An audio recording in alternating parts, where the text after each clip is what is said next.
हमने एक शेर अपने जज्बात व्यक्त किए हैं। आज के इस कार्यक्रम में मुख्य रूप से आए हुए मजलूमा ब्लॉक के ब्लॉक प्रमुख भाई यशवंत सिंह जी, हमारे एसडीएम साहब, वरिष्ठ एडवोकेट,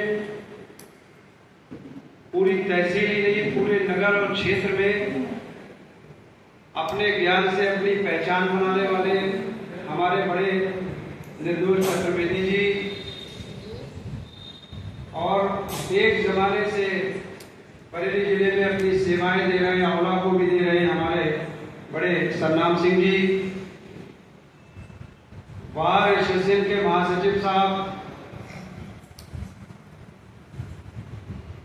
लेखपाल साथी, एडवोकेट साथी, रामलीला कमेटी के अध्यक्ष डॉक्टर नंदकिशोर मोलिये जी, यही मंच पर उपस्थित तहसीलदार साहब, नायब तहसीलदार साहब, साथियों, बाबा साहब पे अगर बात की जाएगी तो और घंटे और दिन नहीं हफ्ते और सालें गुजर जाएंगी, लेकिन वो चर्चा खत्म नहीं हो पाएगी। मैंने अभी कहा था हमारे निर्दोष चतुर्वेदी जी अगर पूरी बात सुनाने में आ जाएंगे तो जितने दिन, जितने घंटे और जितने सालों में संविधान लिखा गया है आप कंटिन्यू उतने साल तक, उतने दिन तक बोल सकते हैं, लेकिन आपकी वार्ता खत्म नहीं होगी और हर अल्फाज में नई बात है।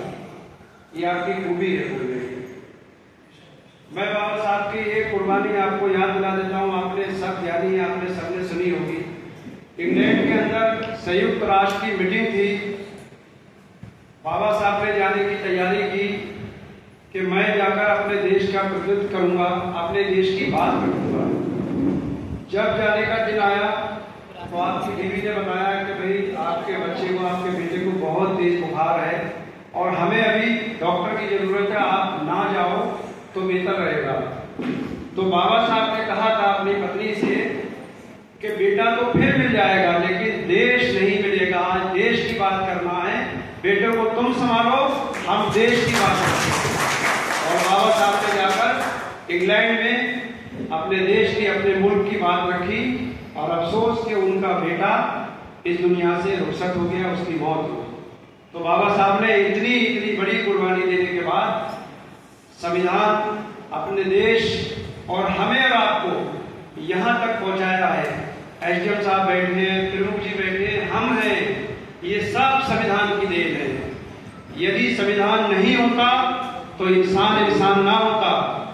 आप याद करो वो अंग्रेजों के कानून, आप याद करो वो बादशाहियत जिसकी तलवार और नेज़े और भाले में जितनी ताकत होती थी वो उतना ही बड़ा जालिम हुआ करता था। लेकिन जब बाबा साहब ने संविधान लिखा और संविधान लागू हुआ, उसके बाद मानवता की बात हुई, इंसानियत की बात हुई, गरीब, दबे, कुचले, वंचित, शोषित की बात हुई।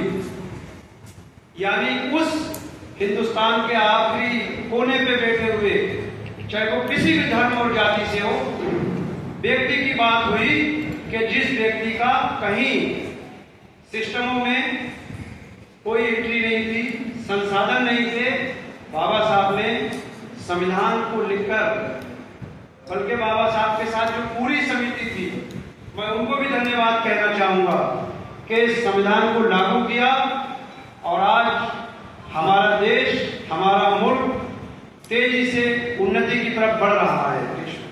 तो मैं बाबा साहब की जयंती पर आप सबको बधाई देते हुए अपनी बात खत्म करूंगा। जय भीम, जय भारत।